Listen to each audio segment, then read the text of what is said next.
अभी हम स्टार्ट कर रहे हैं चैप्टर 2 पार्ट 1 का। ठीक है, चैप्टर का नाम है लीनियर इक्वेशन। ठीक है, लीनियर इक्वेशन से वर्ड आता है लीनियर कोरिलेशन। अब लीनियर इक्वेशन तो आपने 9th-10th में पढ़ा, तो उसके अंदर आपने देखा होगा हमें ग्राफ बनाना पड़ता था। ठीक है ना, एक्स और वाई की वैल्यू होती थी, तो हम क्या करते थे, उसमें एक लाइन ड्रॉ करते थे। ठीक है ना, तो वही कॉन्सेप्ट जो है यहाँ लीनियर कोरिलेशन में आपका आता है। लेकिन यहाँ पे हमें दो ऑब्जेक्ट के बीच, दो वेरिएबल्स के बीच का रिलेशन बताना है। ठीक है, को रिलेशन। ठीक है ना, अब ये को रिलेशन कैसा है, देखिए आपने प्राइस और डिमांड का कॉन्सेप्ट पढ़ा है। ठीक है, डिमांड और सप्लाई का कॉन्सेप्ट पढ़ा है। ठीक है, अगर डिमांड इंक्रीज हो तो सप्लाई क्या होता है, इंक्रीज के डिक्रीज, इंक्रीज। डिमांड इंक्रीज हो तो प्राइस, प्राइस एंड डिमांड वो इनवर्सली चलता है, बराबर। अगर प्राइस इंक्रीज होता है तो आपका डिमांड जो है कम हो जाएगा।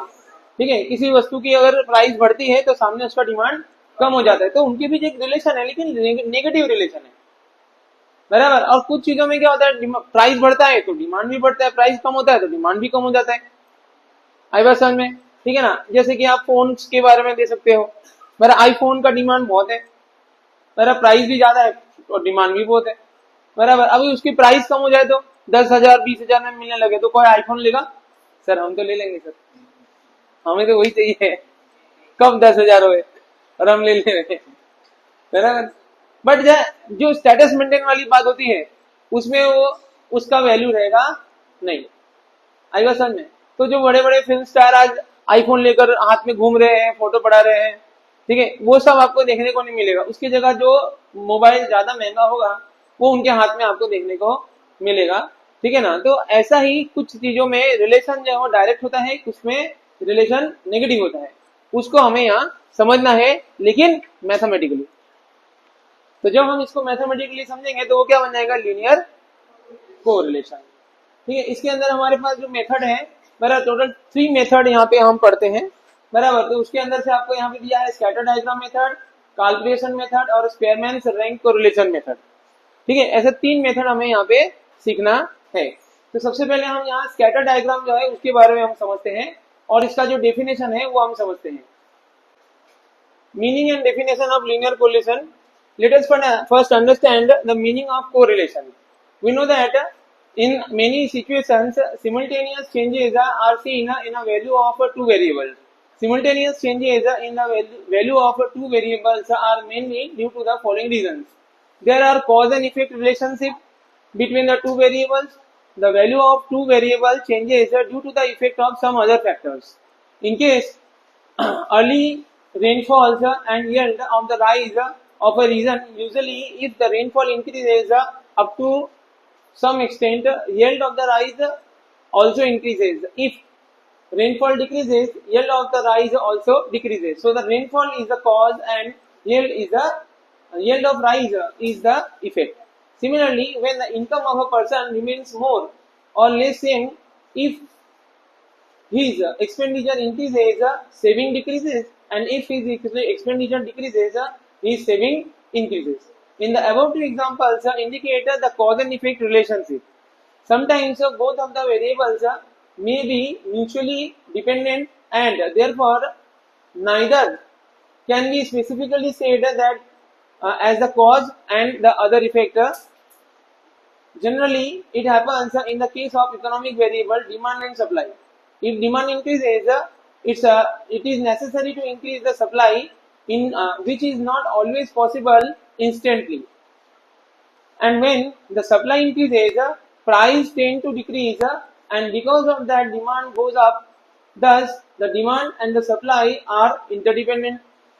The ages of 1,000, the age of 100 and age of his husband is the age of husband, and age of wife is also an example of such situation.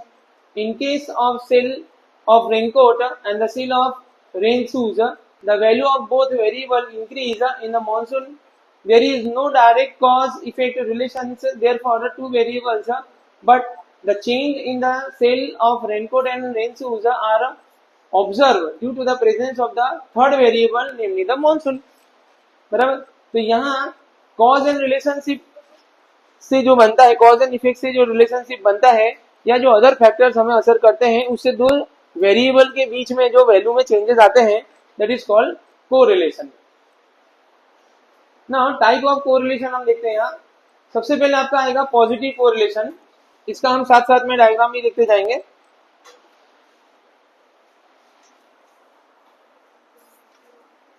ठीक है, मैं आपको समझा देता हूं।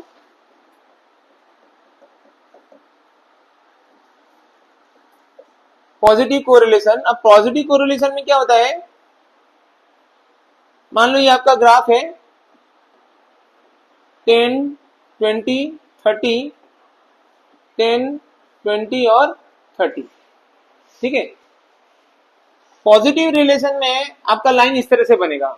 इसका मतलब ये होता है कि जब वैल्यू इसका 10 था, बराबर, तो इसका यूनिट 10 है, जहां आपको 10 मिल रहा है। अगर इसका यूनिट 20 हो गया तो आपको सामने 20 मिलेगा।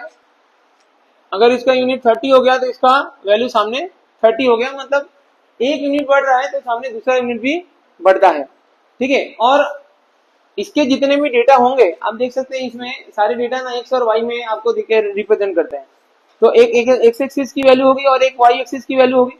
उनको जब हम रिप्रेजेंट करेंगे तो वो क्या हो जाएगा, इस तरह से एक्स एक्सिस और वाई एक्सिस में वो रिप्रेजेंट हो जाएगा। एक एक पॉइंट आपको मिलेगा। इन पॉइंट को जब हम ज्वाइन करेंगे तो आपको एक स्ट्रेट लाइन मिलेगी। अगर वो स्ट्रेट लाइन मिलती है जिसमें राइट हैंड साइड अप और लेफ्ट हैंड साइड डाउन होता है, क्या बोलेंगे, हाँ, तो वो उस ग्राफ को हम क्या कहते हैं, पॉजिटिव, परफेक्टली पॉजिटिव ग्राफ। ठीक है, लेकिन कभी कभी क्या होता है कि जब हम वैल्यू को रिप्रेजेंट करते हैं तो पॉइंट्स जो है, बराबर, वो इस पैटर्न में आते हैं, बराबर, लेकिन एक लाइन उसके बीच में हम ड्रॉ नहीं कर सकते क्योंकि वो जिगजैग जिगजैग जिगजैग चलता है। ठीक है, तो हम उसके नियर बाई एक लाइन ड्रॉ करते हैं जिससे कि ये पॉइंट्स ज्यादा दूर ना हो। एक ऐसी लाइन हमें ड्रॉ करनी है जो इन सारे पॉइंट्स के पास में से होकर गुजरती हो, बराबर। तो इसको हम कहते हैं पार्शियली पॉजिटिव। ठीक है, क्या कहते हैं, पार्शियली पॉजिटिव, बराबर। ठीक है ना। दूसरा आपका आता है नेगेटिव वैल्यू। नेगेटिव में आपका ग्राफ इस तरह से बनता है। अगर आपके सारे पॉइंट्स, ठीक है, एक लाइन में आ गए जिसमें left side up and right side down है तो उसको आप नेगेटिव वैल्यू कहोगे, नेगेटिव कोरिलेशन कहोगे। इसमें एक वैल्यू कम होता है, आप देखिए यहां से यहां डिक्रीज हुआ जबकि यहां से यहां इंक्रीज हो गया। ठीक है, तो एक यूनिट डिक्रीज होता है और एक यूनिट इंक्रीज हो जाता है। ये सारे ग्राफ जो है आपके इकोनॉमिक्स में भी आए हुए हैं, बराबर। तो आपको ये सारी चीजों के बारे में पता है। अगर ये पॉइंट एक लाइन में ना होकर ऐसे फैले हुए हो तो उसको हम पार्शियली नेगेटिव कहते हैं, बराबर। ठीक है ना। और पांचवा टाइप आपका जो आता है जिसमें पॉइंट जो है वो रैंडमली कहीं पे भी बिखरे हुए होते हैं, हम उसके बीच में से कोई भी कॉमन लाइन ड्रॉ नहीं कर सकते। हमें पता ही नहीं चलता कि लाइन यू बनाना है, यू बनाना है, खड़ा बनाना है, हॉरिजॉन्टल बनाना है, हमें पता चलता नहीं है। तो इस सिचुएशन को हम क्या कहते हैं, नो रिलेशन। क्या कहते हैं, नो रिलेशन। बोलो, 5 टाइप आपको समझ में आ गया। ठीक है, ये 5 टाइप जो है आपको स्कैटर डायग्राम में यहाँ पे दिया है, बराबर। ठीक है ना, पार्शली, बराबर, ये आपका रहेगा यहाँ पार्शली, बराबर, और लास्ट में आपका रहेगा ये 5 डायग्राम मैंने आपको बता दी। ठीक है, अब फर्स्ट एक्सरसाइज जो है देखिए उसमें से एग्जाम में आने वाला नहीं है क्योंकि आपका कोई ग्राफ जो है क्वेश्चन पेपर में है ही नहीं। ठीक है, तो ये फर्स्ट एक्सरसाइज जो है ग्राफ बनाने के लिए दिया हुआ है, लेकिन इसका जो क्वेश्चन आएगा उसको आप फॉर्मूला मेथड से जरूर करोगे, यानी कैलकुलेशन मेथड से इसको हमें सॉल्व करना है, बराबर। तो पहले हम कैलकुलेशन मेथड समझ लेते हैं, उसके बाद फिर हम ये वाला पैटर्न समझेंगे। हमको पेपर के अंदर ग्राफ पूछा नहीं जाएगा, ठीक है, आपको सिर्फ कॉन्सेप्ट पूछा जाएगा। ठीक है, तो वो आपको यहाँ आना चाहिए। ठीक है, तो ये है हमारा कैलकुलेशन मेथड। ठीक है ना। कैलकुलेशन मेथड के लिए आपको कुछ फॉर्मूला जो है वो याद करने पड़ेंगे। ठीक है, ये सारे फॉर्मूला आपको दिया हुआ है। ठीक है, यहाँ कोरिलेशन का जो सिंबल होता है वो होता है आर। इसका सबसे बेसिक फॉर्मूला आपका यहाँ दिया हुआ है, मैं फॉर्मूला लिख नहीं रहा हूँ, यहाँ दिया हुआ है टेक्स्ट बुक के अंदर, आप देख सकते हैं। मॉड्यूल के अंदर भी, नोट्स के अंदर आपको सारे फॉर्मूला दिया हुआ है, ठीक है। तो आप वहां से डायरेक्टली लर्न कर सकते हो। आपको फॉर्मूला एक बार लिखना है अपने फेयर बुक में, ठीक है। और जब भी आप सम करोगे आपको कंपलसरी पहले फॉर्मूला लिख देना है, उसके बाद ही आप सम स्टार्ट करोगे। इसका जो सबसे बेसिक फॉर्मूला है वो है कोवेरिएंस ऑफ एक्स वाई। कैसे निकालते हैं वो मैं आपको बताऊंगा। अपॉन एस एक्स, एस का मतलब होता है स्टैंडर्ड डेविएशन। स्टैंडर्ड डेविएशन आपने 11th में निकाला है, बराबर। Standard deviation of X into standard deviation of Y, ठीक है। कोवेरिएंस का यहाँ पे फॉर्मूला आपको दिया हुआ है x minus x bar into y minus Y bar upon N. Sigma x minus x bar upon y minus Y bar को मल्टीप्लाई में लेना है और डिवाइडेड बाय एन करना है। तो आपको क्या मिल जाएगा, COV मतलब कोवेरिएंस। COV मतलब कोवेरिएंस। सब चीज मैं आपको एक्सप्लेन कर दूंगा, आपको खाली याद रखना है टर्म्स को क्या कहते हैं, ठीक है। दूसरा आपका आता है standard deviation of x. Standard deviation of x का मतलब होता है SX। SX का फॉर्मूला भी आप एक बार ध्यान से देख लीजिए, एक्स माइनस एक्स बार का स्क्वायर अपॉन एन का होल रूट, ठीक है। इसी तरह से अगर आपको स्टैंडर्ड डेविएशन ऑफ y निकालना है SY, तो x की जगह y लिखने का, y minus Y bar whole square upon N whole root. तो आपको यहाँ स्टैंडर्ड डेविएशन ऑफ y आपको मिल जाएगा। दोनों का आपको मीन पहले निकालना पड़ेगा, ठीक है, क्योंकि ये देखो मीन का इस्तेमाल ना ये तीनों जगह पे होगा। यानी कोवेरिएंस निकालना है तो भी चाहिए, स्टैंडर्ड डेविएशन ऑफ एक्स निकालना है, स्टैंडर्ड डेविएशन ऑफ वाई निकालना है तो भी चाहिए। इसलिए सबसे पहले आप एक्स का मीन और वाई का मीन निकाल लोगे। मैं आपको अभी स्टेट करवाऊंगा तो आपको याद हो जाएगा। दूसरा, सबसे ज्यादा जो हम फॉर्मूला यूज करते हैं वो ये वाला फॉर्मूला है। आपको कोई फॉर्मूला याद नहीं आ रहा, आप ये लगा दो। अगर फॉर्मूला स्पेसिफाई नहीं है कि भाई कौन सा फॉर्मूला लगाना है, तो आप ये वाला लगा दो, बराबर। तो ये वाला फॉर्मूला आप कंपलसरी जो है याद रखोगे। ये वाला फॉर्मूला जो है उन दोनों फॉर्मूला को मिक्स करके बनाया है। ऊपर आपका आ जाएगा sigma x minus x bar into y minus Y bar upon under root x minus x bar square y minus Y bar square, दोनों का रूट करके मल्टीप्लाई करना है। इनसे डिवाइड करेंगे आपका आंसर आ जाएगा। ये आपका कोवेरिएंस का जो फॉर्मूला है वो आपको खास याद रखना है। ये एक खास पैटर्न का फॉर्मूला है, बराबर, जिसके शॉर्ट क्वेश्चंस पूछे जाते हैं, बराबर, और एग्जाम में ये पूछा ही जाता है। इसका फॉर्मूला ऐसा है जिसके अंदर हमें एक्स और वाई का भी इस्तेमाल करना है और सिग्मा का भी इस्तेमाल करना है, ठीक है। तो इसके दो शॉर्टकट फॉर्मूला जो हम रेगुलर यूज करने वाले हैं वो मैं आपको यहाँ लिखवा देता हूँ, बराबर। इसका हम ज्यादा से ज्यादा एग्जाम में एग्जाम्पल के अंदर यूज करेंगे। एक ये फॉर्मूला जो मैं आपको लिख रहा हूं वो सबसे ज्यादा आपका यूज होगा,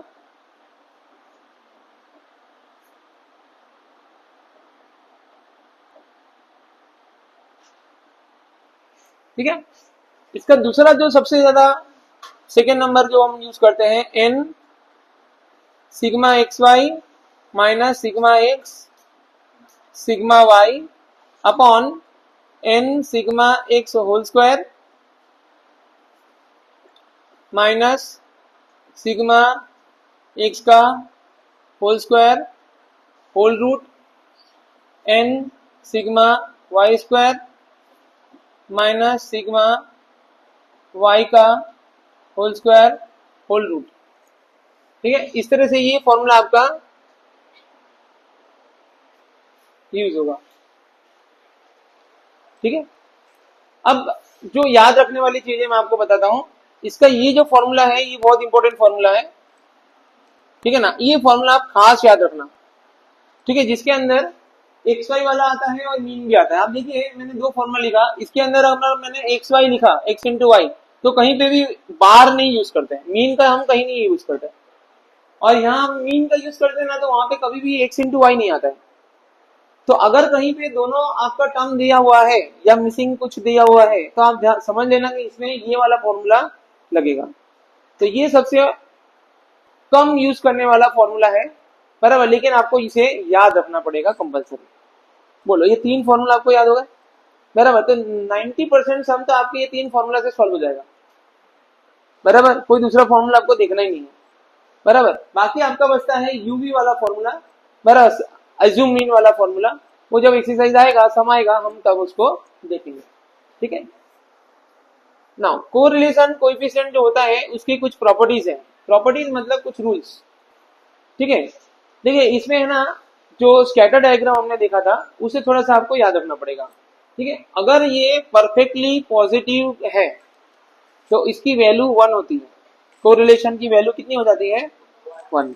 अगर ये परफेक्टली नेगेटिव है तो कोरिलेशन की वैल्यू -1 हो जाती है, बराबर, ठीक है ना। और बाकी की जो वैल्यू है वो इसके बीच में ही आती है, इसलिए कोरिलेशन की वैल्यू हमेशा -1 और +1 के बीच होती है। समझ में आ गया? यानी जो स्कैटर डायग्राम हमने पढ़ा था उससे हमारा एक कॉन्सेप्ट क्लियर हो गया। बोलो, इतना समझ में आ गया आपको? ठीक है। दूसरा आपका जो पॉइंट है उसमें ऐसा दिया है, correlation coefficient is free from unit of measurement. जो हम एज्यूम मीन यूज करते हैं, आपने भी 10 अभी 11th में भी आपने एज्यूम मीन वाला मेथड यूज किया, स्टेप डिवीजन का मेथड यूज किया मीन फाइंड करने के लिए, है ना। ये वाला formula a plus sigma fi upon n into c. तो ये जो हम ui निकाल देते थे, xi की जगह हमने क्या किया, उसको कन्वर्ट करके ui निकाल लिया, करा ना। तो वो हम क्यों कर सकते हैं, क्योंकि उसके जो यूनिट्स होते हैं वो free from unit of measurement होता है, बराबर। तो वही कॉन्सेप्ट हम यहाँ पे भी ले सकते हैं, बराबर। इसकी वैल्यू भी अगर हम चेंज करेंगे तो हमारा आंसर चेंज होगा नहीं। बोलो, ये पता चला आपको इसका मतलब क्या हुआ? ठीक है।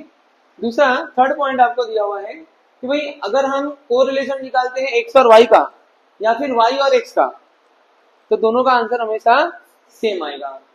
फोर्थ नंबर में, correlation coefficient does not change with the change of its origin and scale.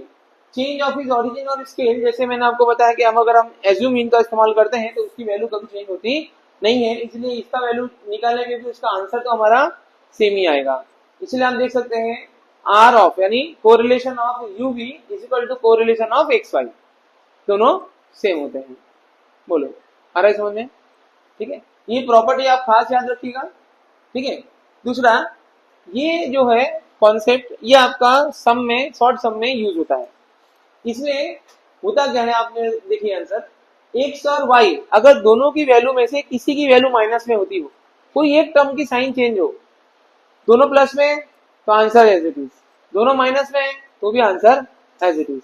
लेकिन दोनों में से किसी एक की साइन चेंज हुई तो जो आंसर पहले आ रहा था, बराबर, उसकी वैल्यू में चेंज नहीं होगी, सिर्फ उसकी साइन चेंज हो जाएगी।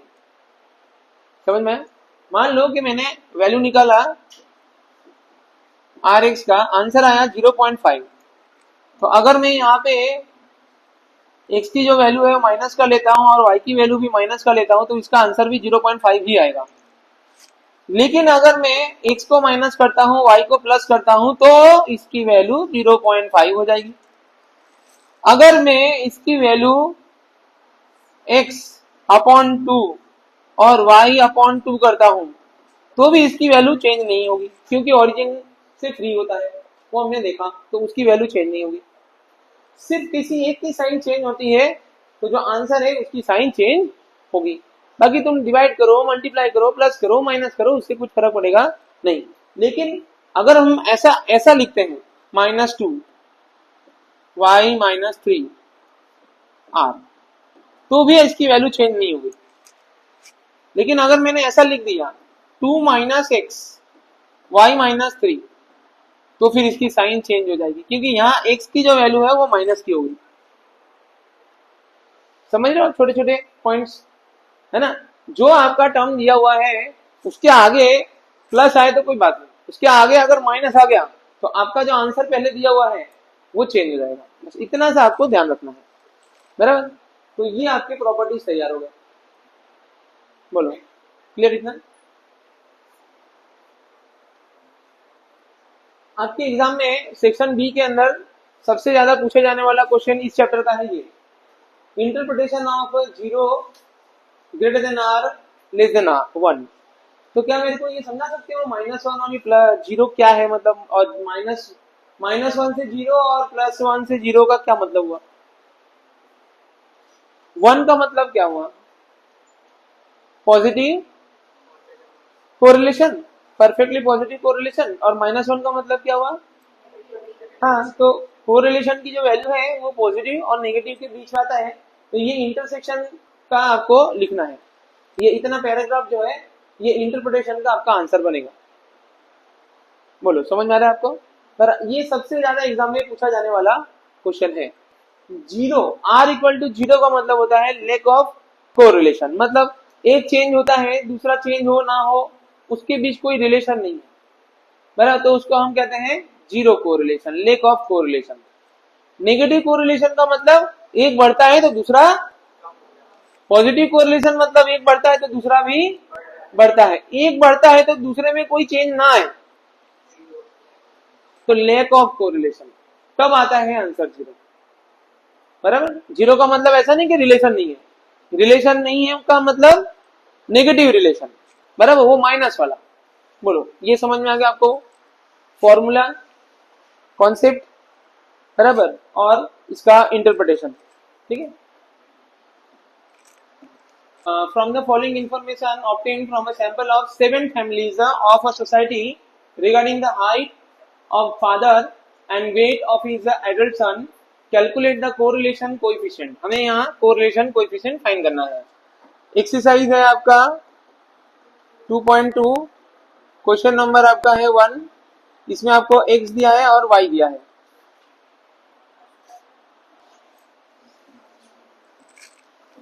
चलिए हम इसकी वैल्यू फटाफट लिख लेते हैं, बोलना मुझे 170, 169, 168, 167, 66, 165, 64, दूसरा 172, 68, 170, 168, 165, 167, 166। देखिए आपका सबसे पहला स्टेप जो रहेगा वो रहेगा इनका मीन निकालना। मीन निकालने का मतलब आपको हो जाएगा x बार सिग्मा xi अपॉन n और y बार सिग्मा yi अपॉन n। तो इसका सबसे पहले आप टोटल कर लीजिए, 1169, 1176, ठीक है, तो 1169, 1176, इन्हें हमें डिवाइड करना है नंबर ऑफ ऑब्जेक्ट से, तो 7 फैमिलीज आर देयर, तो आपको इसे 7 से डिवाइड करना है, 167, 168, ठीक है, ये आपका मीन निकल गया, ठीक है। देखिए अगर आपका मीन इंटीजर में आए मतलब पॉइंट में ना आए, बराबर, तब आप x माइनस एक्स बार वाला फॉर्मूला यूज करोगे, बराबर। तो माइंड में एक चीज सेट रखना, अगर मीन निकाला फर्स्ट स्टेप, मीन से आपको पता चल जाएगा फॉर्मूला कौन सा लगाना है, तो यहाँ पे मुझे लगाना है x minus x bar, y minus Y बार, फिर आपको निकालना है x माइनस एक्स बार का square, y minus Y bar का स्क्वायर, और x minus x bar into y minus Y बार, ठीक है। ये चीजें जो है हमें फाइंड करनी है, ठीक है। दूसरी बात एक चीज याद रखना, हमेशा x माइनस एक्स बार और y माइनस वाई बार का जो टोटल होगा वो 0 हो जाना चाहिए, बराबर। इसको हम कहते हैं डेविएशन फ्रॉम मीन, क्या कहते हैं इसको, डेविएशन फ्रॉम मीन। तो deviation from mean is always 0, deviation from mean is always 0। बोलो इतना समझ में आ गया आपको, ठीक है। तो फटाफट हम क्या माइनस कर देते हैं, देखिए ये 167 है, माइनस का 3, -1, -2, -3, माइनस,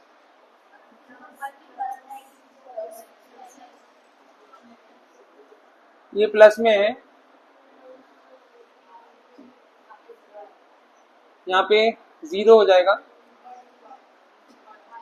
फिर से लिख देते हैं, छोटी वैल्यू है 3, 2, 1, 0, -1, -2, -3, तो इसका टोटल आपका -6 + 6 0 हो जाएगा। ये 78 है, तो ये 78 के सामने 0, यहाँ पे प्लस का 4, प्लस का 2, 0, -3, -1, -2, अब देखिए यहाँ प्लस का 6 माइनस का 6 0 हो गया। बोलो 72, 68, 4, आंसर आपका 0 आ चुका है, यानी आपका आंसर राइट है।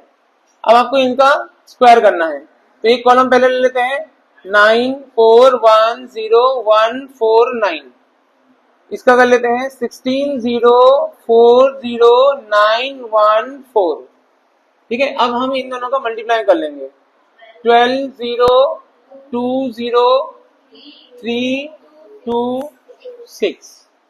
ठीक है, आप इन तीनों का टोटल कर लीजिए 10 10 28 आपका आएगा टोटल, यहाँ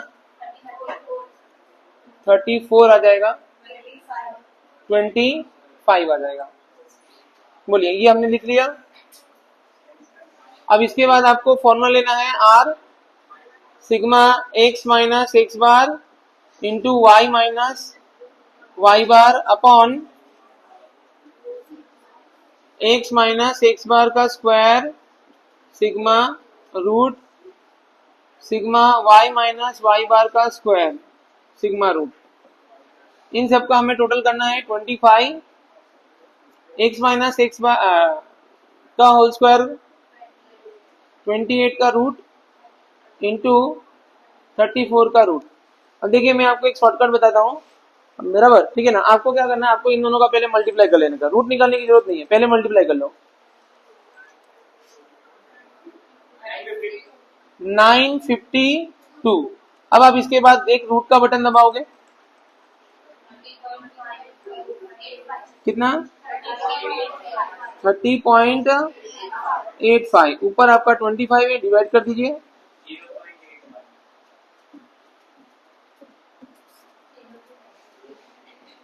बोलो 0.81। ठीक है, देखिए आपका जो आंसर है कोरिलेशन का वो हमेशा 0 पॉइंट में ही आना चाहिए बराबर, क्योंकि ये +1 और -1 के बीच आता है। +1 आ गया तो पॉजिटिवली कोरिलेशन, -1 आ गया तो नेगेटिवली कोरिलेशन। तो ये हमेशा पॉइंट के बीच ही आएगा, 0 पॉइंट समथिंग में ही आंसर आएगा। अगर आपका 0 पॉइंट समथिंग में आंसर आ रहा है तो आपका आंसर राइट है। ये पैटर्न में हमें चलना है। नेक्स्ट क्वेश्चन आ जाइए, सेकेंड नंबर।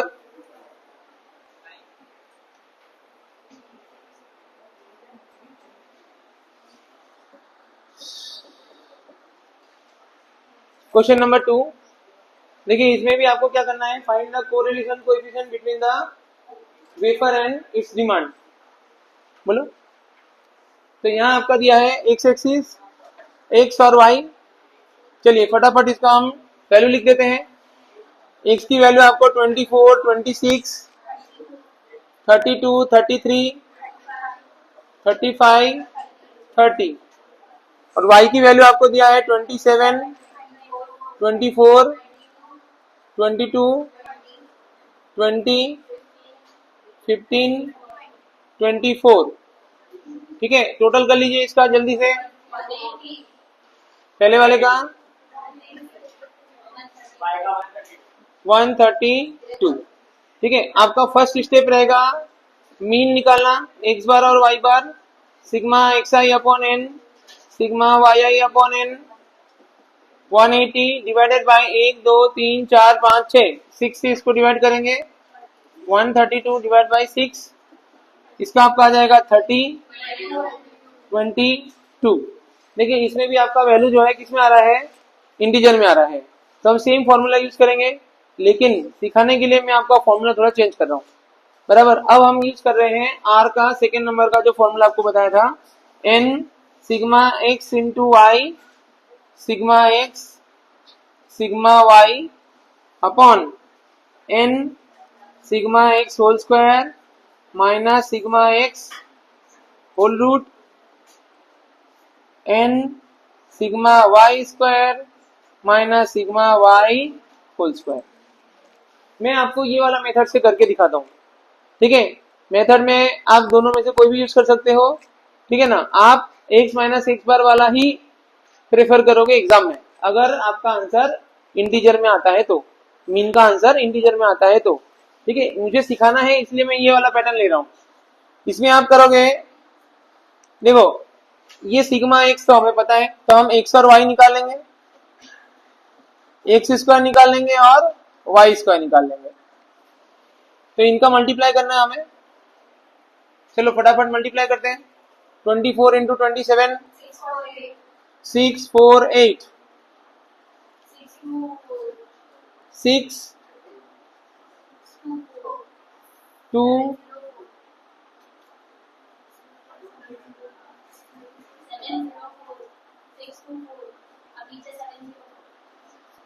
704 660 525 720। एक जन टोटल करते रहिए ना। अब आपका यहाँ एक्स स्क्वायर निकालना है और वाई स्क्वायर। 24 का स्क्वायर 576, 676, 32 का स्क्वायर 24, 33 का स्क्वायर 1089, 35 का स्क्वायर 1225, 30 का स्क्वायर 900, 27 का स्क्वायर 729, 576, 22 का स्क्वायर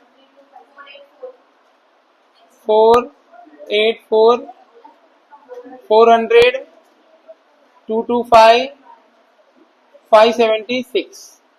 ठीक है, अब फटाफट मुझे ये तीनों का टोटल बता दीजिए। एक्स स्क्वायर का होगा ये वाला, बोलो 32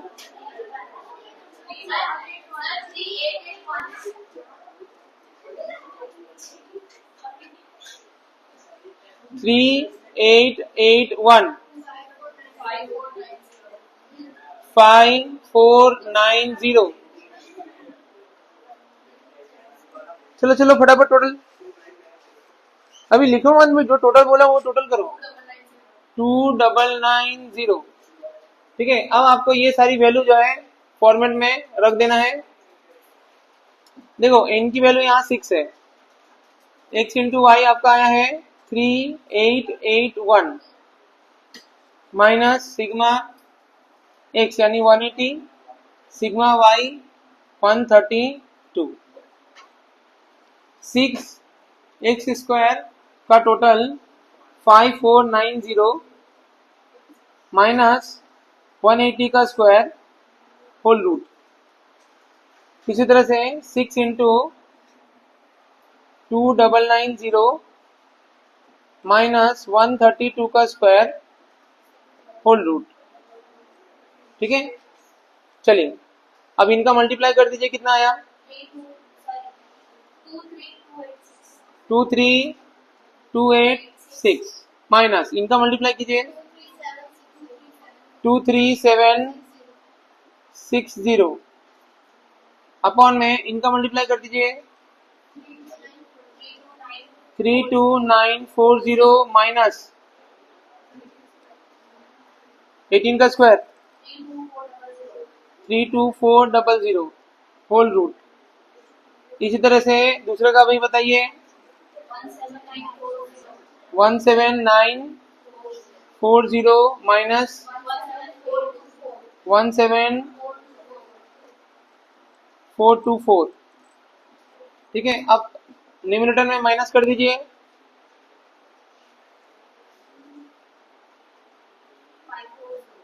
माइनस 54,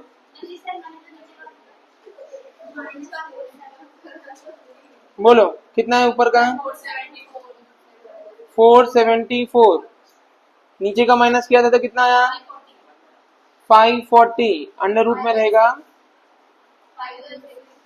516। ठीक है, चलिए ऊपर आपका एज इट इज, अभी कोई चेंज नहीं, आपको मल्टीप्लाई करके रूट का बटन दबाना है 527.86। अब आप डिवाइड कर दीजिए माइनस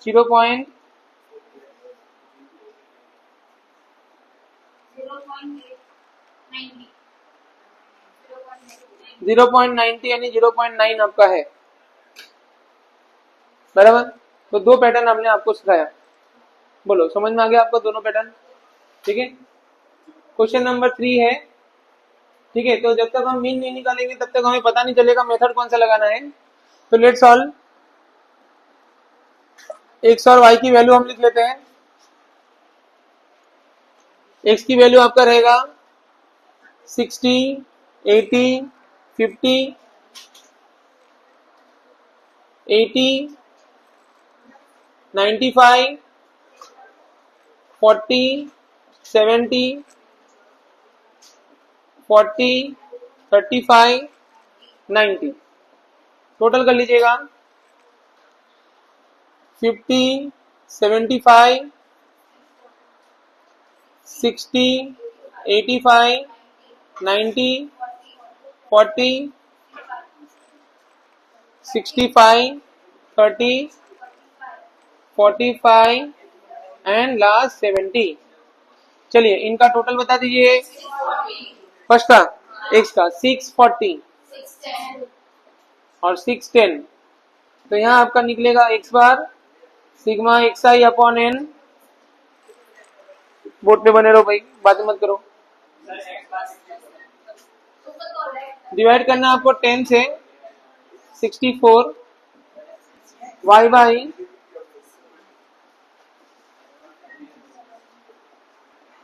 61। ठीक है, आप बातें कर रहे हो तो बात बराबर है ना, लेकिन आपको समझ में नहीं आएगा। अभी आप क्लासरूम में बैठो ना तो आपको ऐसा लगेगा सब आता है, लेकिन जैसे एग्जाम दोगे ना तो आपको पता चलेगा अरे हमको तो कुछ भी नहीं आ रहा है, उल्टा हो जाएगा। क्योंकि आपका ब्रेन उसमें प्रॉपर मेमोरी क्रिएट नहीं कर पाया।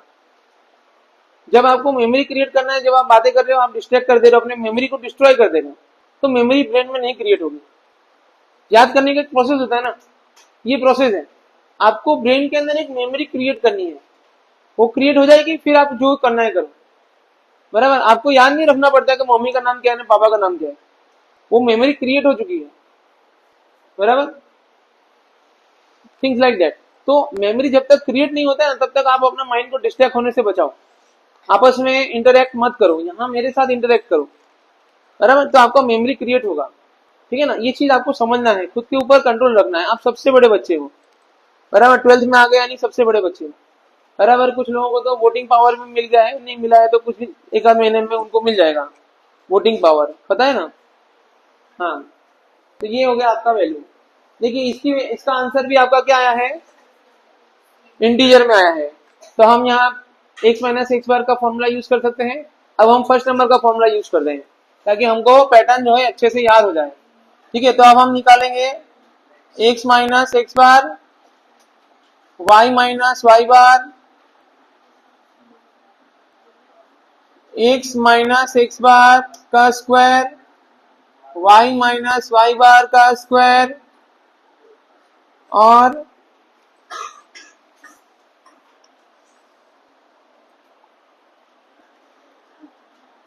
x minus x bar into y minus Y बार। ये सारी चीजें हमें निकालनी है। बोलो सही है। अब फटाफट हम निकालते हैं। देखो 64 बड़ा है, माइनस करना है तो माइनस का 4, 80 में से 64 माइनस करोगे तो 16 प्लस का माइनस 14, फिर से 16, 31, 20, 24 कैसे, हाँ 24 माइनस 6 माइनस 24 माइनस 29 26। इसका आंसर आप देखिए टोटल 0 हो जाना चाहिए। अगर आंसर 0 हो गया मतलब सही है। ठीक है, फिर हमें 61 सब में से माइनस करना है। माइनस का 11, 14, 1 माइनस का 24, 29, 21, 4 माइनस 31 माइनस का 16, 9।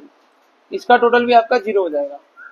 अब ये 3 कॉलम जो है वो हमारे काम का है, हमारे फॉर्मूला में काम आएगा। ठीक है, तो हमें इसका स्क्वायर करना है।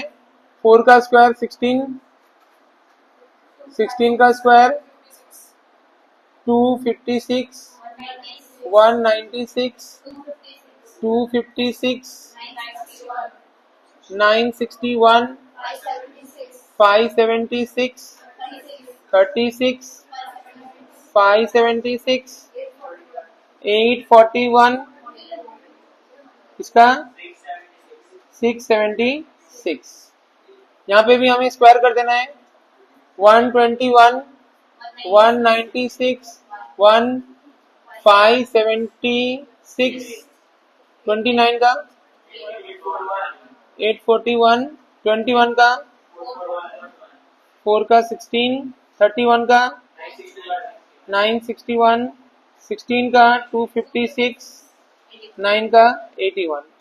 अब हम इन दोनों का मल्टीप्लाई में ले लेंगे। देखो दोनों माइनस, तो माइनस का हो जाएगा, प्लस का हो जाएगा 44, 16 इंटू 14 224, 14 1 जा 14 प्लस का 16 इंटू 24 384, 31 इंटू 29 899, फिर 24 21 504, 4 इंटू 6 24, 31 24 744, 29 16 464, 234। ठीक है, देखिए अगर माइनस आ रहा है तो दोनों में माइनस आ रहा है, और प्लस आ रहा है तो दोनों में प्लस आ रहा है। ऐसा नहीं कि भाई एक्स का टर्म माइनस का है और वाई का टर्म प्लस का है, ऐसा नहीं हो रहा है। कोई एक जगह पे माइनस, ऐसा नहीं। इसलिए यहाँ पे जो आंसर आपका आया सब प्लस हो गया, बराबर, क्योंकि माइनस माइनस सब प्लस हो जाएगा और प्लस प्लस तो प्लस ही रहेगा। अब आप इन तीनों का टोटल कर लीजिए और फॉर्मूला में लिख दीजिए, बोलो आंसर आ जाएगा आपका। ठीक है ना, तो टोटल कर लेते हैं, टोटल बता दीजिए। 4390, 3490, 335। अब हम ये फॉर्मूला में यूज करेंगे, sigma x minus x bar y minus Y bar upon x minus x bar का square whole root y minus Y bar का square whole root. Now value लिखते हैं इनका मल्टीप्लीकेशन। आप देखिए 3552 आता है, स्क्वायर की वैल्यू आपका आएगा 4390 अंडर रूट 3490 अंडर रूट। क्या हुआ?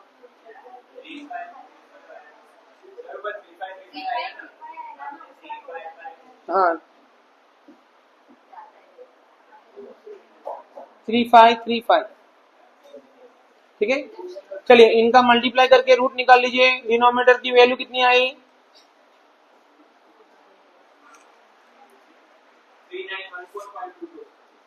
3914.22। इसको आपको डिवाइड कर देना है, आंसर 0.1990, तो ये आपका आंसर हो जाएगा। बोलिए, समझ में आ रहा है आपको पैटर्न? ठीक है, तो क्वेश्चन नंबर 5 तक आपको करके दिखाना है। ठीक है, क्वेश्चन नंबर 5 तक आपको करके दिखाना है, 6 तक हो जाएगा, 7 नंबर से पैटर्न चेंज होगा, वो मैं आपको बताऊंगा। ठीक है, उसमें यूवी पैटर्न स्टार्ट करना है हमें, इसलिए 6 तक आपका क्वेश्चन हो जाएगा। 3 तक मैंने करके दिया, 3 आप मेरे को करके दिखाए।